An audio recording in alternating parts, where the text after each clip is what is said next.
All right, next up, Chuck Casano.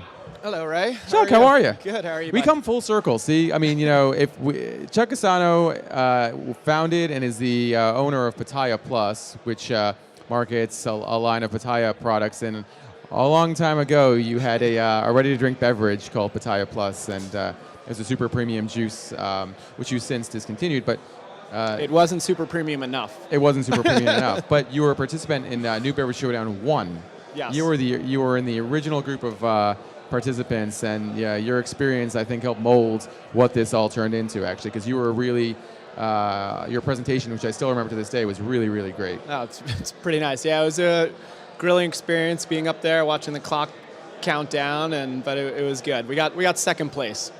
Second place is not bad. Yeah, not bad. Yes. Today, your primary business is as a founder and principal at High Touch Distribution, which is based in Southern California, and you work with a lot of natural beverage brands and a couple food brands, correct?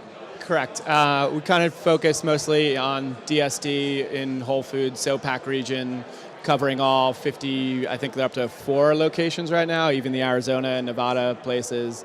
And we've been really fortunate, especially over the last 5 or 6 months, with brands coming to us and wanting to work with us, and we have a lot of good momentum right now. So we had a conversation in the Livestream Lounge, UI and your business partner Czar, about brands that you're working with. We did this in Santa Monica 6 months ago.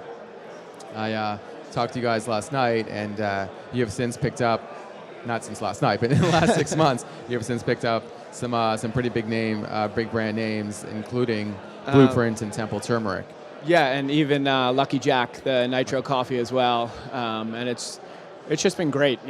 These are exactly the people we want to be working with, and all we're really doing is fixing things for them. They've struggled with distribution, mostly voids in their sets, and our guys are in the stores, every day, and they're filling these voids, and it's these little things that are keeping these brands happy. But nobody else is really doing it in our territory, and we're making it happen for them. And these brands are coming to us, and we're, most of the time we're welcoming with open arms, and, we love brands that have holes in them, because that's what we do, that's what we do best. You mean holes in their distribution footprint? More so on the shelf. Okay. So if they have 10 SKUs authorized at Whole Foods, and only 2 of them are on the shelf, we're able to get the whole set in there.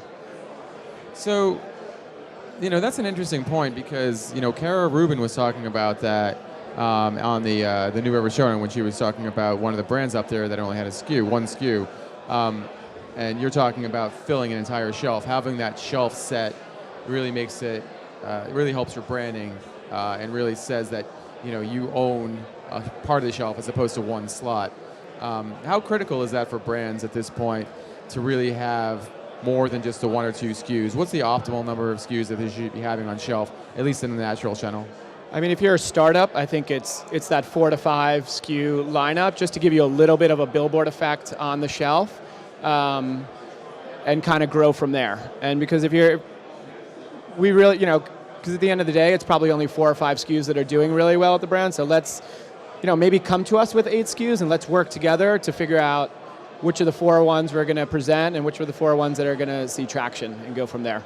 And I think we do a really good job of working with our brand partners and telling them what's working, giving them feedback. So we want to see them success. We don't get paid unless we're selling these bottles too. Right. So Blueprint has undergone a brand revamp, and you said these are brands that are coming to you, correct?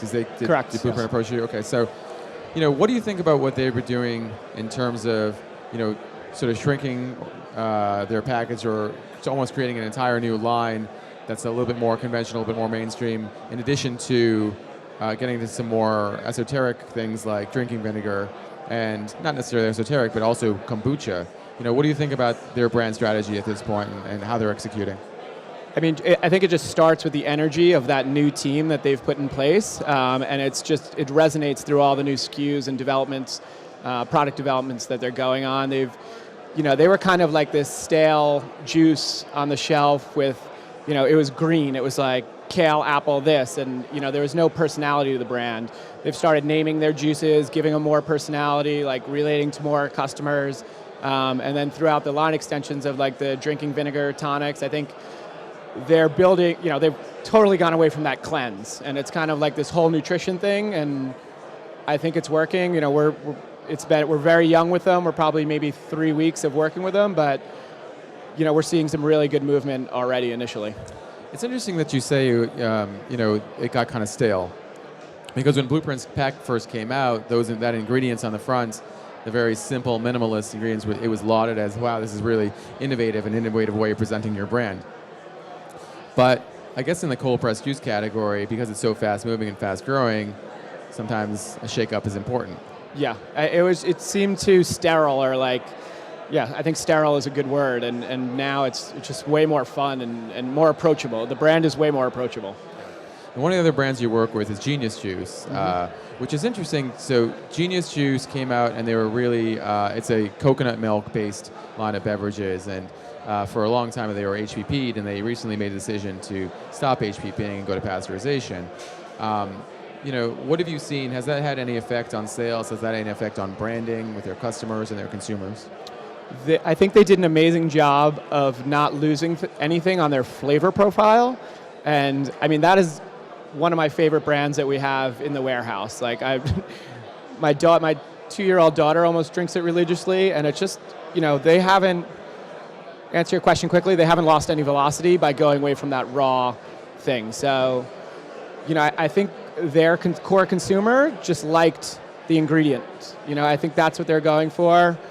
I don't think they're losing too much, if anything, on nutrition. So I think we were definitely nervous. When we saw that happening, we didn't know. We were like, okay, we're going to lose a lot of steam with them, but they're cranking away. They've got some good things in development. And, go back to your earlier point, we can only do so much with them because they have one SKU right now. We can get them, we fight for triple, quadruple facings for them, but now that they're in product development, they're going to relaunch some other SKUs and stuff like that. And we've done a ton of work with them, of giving them feedback. They did have some other SKUs that weren't, we went through 2 bottle transitions with them, and now they're in that 12-ounce, sweet spots that Daily Greens and Shauna was talking about, and I think that's kind of where everyone's going right now.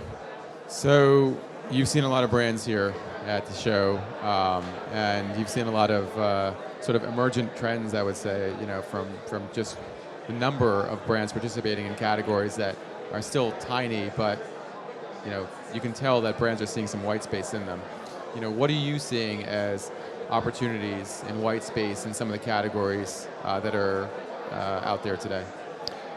I mean, I think, beyond beverage, it's just like fresh is king. The only place growing at Whole Foods right now is the perimeter of the grocery store. So it's thankfully we're operating in that perishable space. Like our whole supply chain is refrigerated and everything like that, and that's the innovation that Whole Foods is asking for. Our main customer.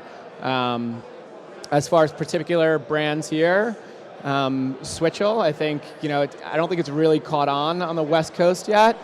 We're kind of like monitoring that, just keeping an eye on that to see how that would do. I just had my first sample of it a couple minutes ago. I thought it was going to be a lot harsher on the gut, but totally drinkable. So I think gut health is always going to be important. Very interesting stuff. Chuck, it's always great talking to you. I really appreciate the time, and hope you enjoy the rest of the show. Appreciate it. Thank you. All right, thank you. Take care. You can stick around for a minute, because I think that's...